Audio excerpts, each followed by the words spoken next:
I wanted to also draw to a podcast we did earlier this year with Christina Luntz, talking about feminist foreign policy, where, as she said, it's not a question of just simply looking at the policy outcomes. It's that different people bring different experiences and therefore bring different questions to the table. That is, they look at something, and starting with women, but for all of these different communities, is that they may just look at the same set of realities, but come up with very different questions about starting points. So something about that, is there still within the U.S. foreign policy establishment a set of default positions to which people are converted or are expected to adhere to in order to be, quote unquote, taken seriously, right? If you're going to be seen as a serious person on foreign policy, here's the set of issues or perspectives you're expected to have. And how does that change over time?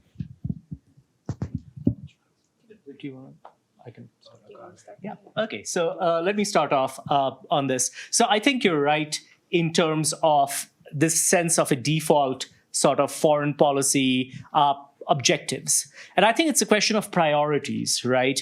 It seems to me, at least from having done a fair amount of historical archival work as well, the United States' default position has been to be in some form of competition with another geopolitical power for the last 70 years.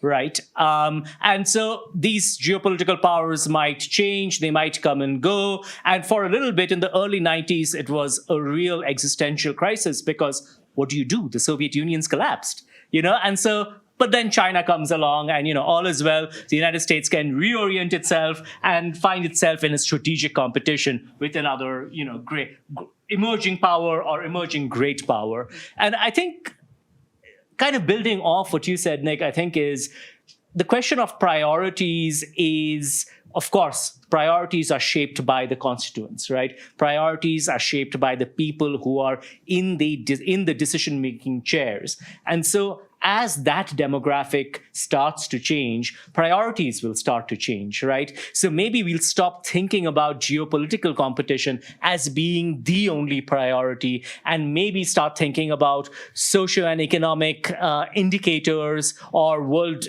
development indexes as being priorities. And that's the number one thing that maybe the United States is concerned about. Geopolitical competition in the Indo-Pacific, maybe that'll come second one day. I'm not terribly optimistic about that happening, but it's a thought. It's generational. So Exactly. That's something we were talking about earlier as well. And I think, so building from your question, right, especially about feminist interventions into international relations, you also make me think of a previous discussion that I was having about Asian studies and doing Asian studies, for example, in minority serving institutions, and what is the role, for example, that minority serving institutions could contribute to a discipline that is very much, that has its origins in Cold War logics, right? For example, and how could we rethink maybe, or expand or reorient this?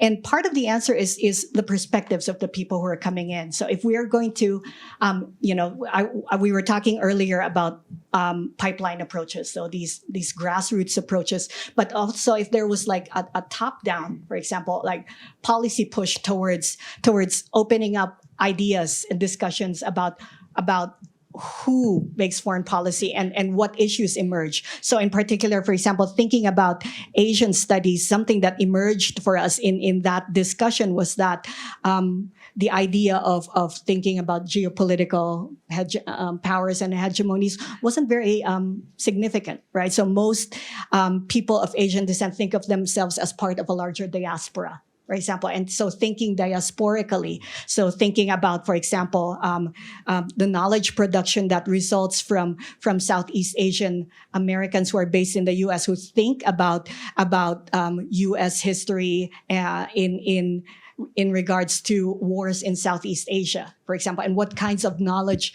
would emerge from that, what kind of relationships and what kinds of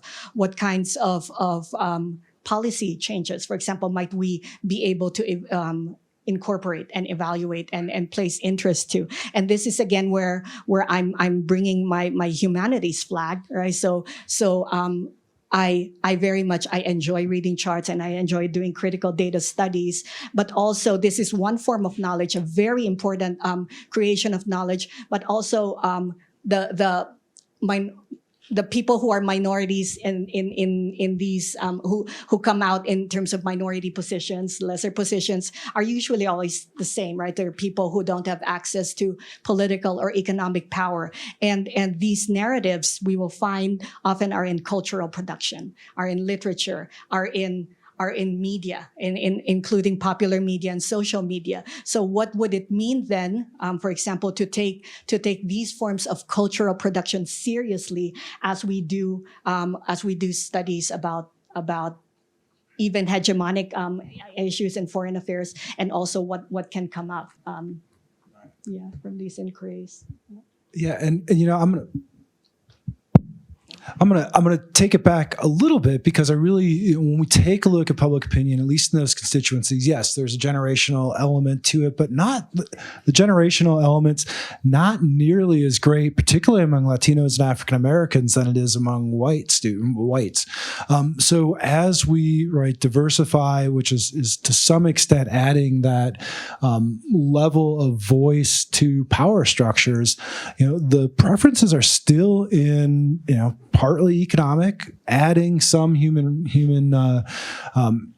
or civil rights and human affairs type of elements. But when it comes down to it, part of the drive for, say, African Americans or Latinos to be a bit more moderate on a number of policies, including sporting tariffs and pushes against China, it's really based in large part on economic interests, and that's partly framed within economic inequality here in the United States. But in terms of fundamentally shifting policy orientations to something outside of a U.S. or a U.S. interest based, I'm not sure. I'm real hopeful that that's actually going to happen.